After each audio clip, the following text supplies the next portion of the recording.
Welcome to this deep dive. We're going deep into the book of First Kings, chapter 16 through 18 to be exact. You might be thinking ancient kings, prophets, what's that got to do with me? But stick with us. These chapters are full of drama, intrigue, and timeless lessons about power, faith, and the choices we make. It's really like getting a behind-the-scenes look at a kingdom in complete turmoil. These chapters give us a glimpse into a society that's struggling with its identity, its leaders, and its relationship with God, all issues we still deal with today in a way. Exactly. This is a period of constant upheaval. Kings rise and fall faster than, well, I don't know, faster than you can imagine. And we begin with King Bahasha, who gets a rather unsettling prophecy. You imagine being told your reign is over before it's even really begun. Not even just his reign, that the prophet meant his entire dynasty would face a bleak future. This prophecy, delivered by the prophet Jehu, draws a direct comparison to the downfall of Jeroboam, who was the king before him. It's this repetition, this cycle of disobedience and then divine judgment that emphasizes how important it is to stick to your values and the possible consequences of straying from those values. So Baasha's reign ends, and his son Elad takes the throne. You'd think, okay, fresh start, right? Nope. Elah's reign lasts a measly 2 years before he's assassinated by Zimri, his chariot commander no less.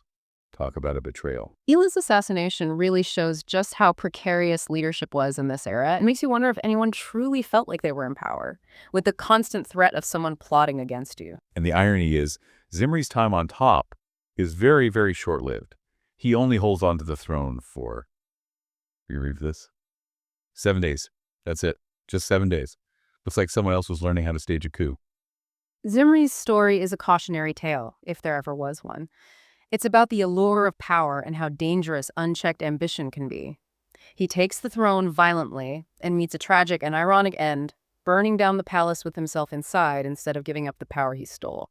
It makes you think about how fleeting power can be, especially when it's gained through ruthless means. After all that chaos, a military commander named Omri steps up and finally brings some stability back to the kingdom. But, and this is where it really gets interesting, instead of learning from all the mistakes of the kings who came before him, Omri makes some questionable choices. Yeah, Omri's reign is significant for a few reasons. He establishes a dynasty that actually lasts for several generations, which is impressive considering the turmoil that came before him. But he also distances himself even further from the traditional religious practices of the Israelites. For instance, he builds a new capital city, Samaria. It becomes a symbol of his success, but also a symbol of his departure from the worship of Yahweh. And this is the stage that's set for his son Ahab to take the throne. Now, Ahab doesn't just inherit a kingdom, he inherits this legacy of turning away from tradition. And let me tell you, he really takes it to a whole new level, especially when he meets Jezebel. Yeah, Ahab's marriage to Jezebel wasn't just some personal matter. It had significant consequences for the entire kingdom. Jezebel was devoted to Baal, a Canaanite god, and she pushed Ahab to promote Baal worship throughout all of Israel. Can you imagine the culture clash and the religious clash this must have caused? Yeah, talk about a recipe for disaster. Yeah. A king embracing these foreign gods and a queen who's determined to make sure they're here to stay. It's like they're begging for a reaction from the very force they're turning away from. And that's where Elijah comes in, this prophet, a messenger of Yahweh. And let me tell you, he is about to shake things up. He doesn't just make an entrance, he delivers a message that's impossible to ignore. He tells Ahab straight up, because you've forgotten Yahweh, your fields are going to be barren. No rain, no dew, no harvest. This land will be as dry as your commitment to the one true God. And it wasn't just about a lack of rain, it was symbolic. This drought was like a physical manifestation of the spiritual drought that had overcome the entire kingdom. Imagine a society so focused on wealth, on alliances, that they've forgotten their core values, their beliefs. It's like when we prioritize short-term gains instead of long-term principles. Eventually, something has to give. And yet, in the middle of this drought, Yahweh, he's looking out for Elijah. He has him fed by ravens. It sounds more like something out of a storybook than real life. Yeah, it's an image of divine provision. Like even in the worst situations, even when it seems like there's no hope, we're not forgotten. And the story doesn't end there. Elijah is sent to a widow. This woman is struggling to even feed herself and her son. She is literally down to her last bit of food. Can you imagine being in that position and being asked to share what little you have left with a complete stranger? Talk about a test of faith. But the widow, she chooses to trust Elijah. When he tells her supplies, they won't run out as long as the drought continues. And get this. She and her son, they're sustained the entire drought. It makes you think, though, what kind of miracles would happen if we had that kind of radical generosity and faith when we ourselves are barely getting by. And then just when you think things can't get any more crazy, tragedy strikes. Hmm. The widow's son, he gets sick and he dies. It's a reminder that even when miracles are happening, life can change in an instant. Yeah, Elijah, he was deeply moved by how much this woman was hurting, and he begs Yahweh to spare the child. And in a moment of, well, grace and power, the boy is brought back to life. But it's bigger than just this one boy. It's a story about hope, about renewal, even when faced with death. It's a theme that we see over and over again, not just in the Bible, but also in our own lives. When we experience loss, when we go through despair, it's these stories of hope and resurrection that remind us that even in the darkest times, there's always that possibility of new life. It makes you think about times when we felt that same glimmer of hope, that feeling that even though things seem impossible, there's a chance a miracle could happen. And this miracle cements Elijah's standing as a true prophet. This man speaks for Yahweh, and his words carry divine authority. And it sets the stage for an epic confrontation, a showdown on Mount Carmel that will decide the fate of a nation. 3 years have passed. The drought is still gritting the land, and Elijah, he makes a bold move. He challenges Ahab to a showdown. Not a fight or anything, but a spiritual showdown. Yeah, he calls on Ahab, Jezebel, all the Israelites up to Mount Carmel. Yeah, And he doesn't come alone. He calls upon those 450 prophets of Baal, too. it's like a scene from a movie.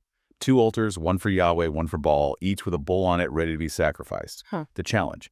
Each side has to ask their God to send fire from the sky to burn up the offering. Can you imagine the feeling in the air?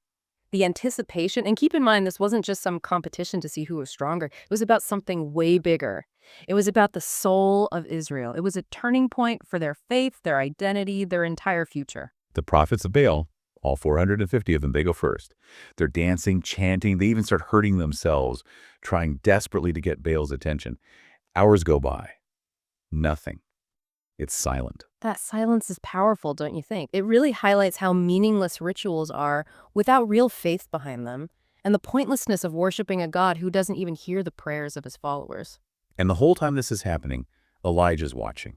And he doesn't seem worried at all, does he? He seems almost like he's amused by how worked up they are. He's so calm. It really emphasizes the contrast between all the craziness of what the Baal prophets are doing and the quiet confidence of someone who knows without a doubt the power of the God he serves. Finally, after a whole day of this and no answer, Elijah, he steps up.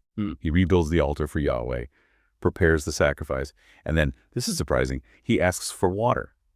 And not just a little bit, jars and jars of water, enough to completely soak the altar and the sacrifice. That took guts. It was a true act of faith. It's like he was saying, this fire is going to be nothing but divine. There's no other way. Only Yahweh, the God who controls everything, could burn up this offering. And then everyone is completely focused on him. Elijah says a prayer, simple and powerful. He's not bragging or demanding. He's simply asking for Yahweh to show himself, to prove his power to everyone there. And oh boy, does Yahweh answer. I mean, talk about an entrance. This fire comes down from the sky, engulfs the altar, the sacrifice, even that waterlogged trench around it. You can practically feel the heat, can't you? The light, the sheer force of it. It's like you said, a true entrance, a theophany, a visible display of God's power. It's undeniable. This is more than just fire. It's a statement. It's Yahweh saying, I am God and you will hear me. And the people. Well, what do you think? They're stunned. For a minute, there's just silence. And then this wave of realization washes over the crowd, and you can practically hear the awe in their voices. And in that moment, they finally get it. They fall to their knees, proclaiming, Yahweh, he is God. Yahweh, he is God. It's like this huge collective repentance, turning back to faith after years of wandering around, lost in doubt and worshiping idols. It does make you wonder, though. Is it really faith if it takes something this big, this powerful to awaken it? That's a question for the ages, isn't it? I mean, sure, these outward displays, they can be impressive, but when it comes to real change, lasting transformation, that usually takes a quieter, more personal shift. The test for these Israelites wasn't really that spectacle on Mount Carmel. It was what they did next. Good point. So what happens next? Does Ahab suddenly see the light? Does he denounce Baal and fully embrace Yahweh?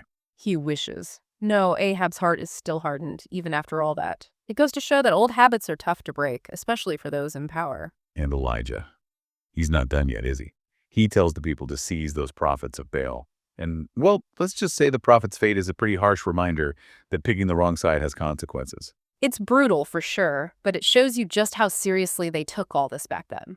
This wasn't just about personal beliefs, religious allegiance. It was political, social. It affected everything. And as if on cue, the heavens open up. After 3 years of nothing but dry land, the rain comes pouring down. Talk about a sign of renewal, a fresh start. It's like the earth itself is celebrating, you know? That rain is a physical representation of God's mercy, a reminder that even when there's judgment, there's always room for forgiveness, a chance to start over. It's hard not to feel hopeful when you hear that, to feel that sense of relief right along with them. So as we wrap up this story of struggles for power, divine showdowns, and in the end, redemption, what does it all mean for us? What can we take away from these ancient chapters thousands of years later? These chapters in First Kings, they're like a reflection on human nature. They remind us that the desire for power can be corrupting, that your faith, it's tested when things are good and when things are bad, and that no matter how far we stray, there's always a way back to grace and forgiveness. It makes you really think about your own life, the choices you make, your own relationship with faith and doubt. We may not have to deal with literal fire from the sky, but everyone has those internal struggles, those moments where you have to decide between what's right and what's easy. That's it, exactly. And maybe the most important takeaway is that even when we're struggling, we're not alone. Just like Yahweh was there for the Israelites, even when they turned away from him, there's a force of love and compassion present in our lives too, offering us guidance, strength, and in the end, hope. Hope for something better. Just a powerful message, and one we can all keep in mind. Thank you for joining us for this deep dive into 1 Kings. And until next time, just remember that history, it's more than just old stories. It's full of these timeless truths that still have an impact on us today. Welcome to Charlie and Mia's podcast. We're embarking on an exciting journey to read through the entire Bible in just 1 year. Every day, we dive into Scripture, exploring its meanings and how it applies to our lives today. We invite you to join us on this incredible adventure of learning and discovery. Don't forget to subscribe to our channel so you never miss an episode.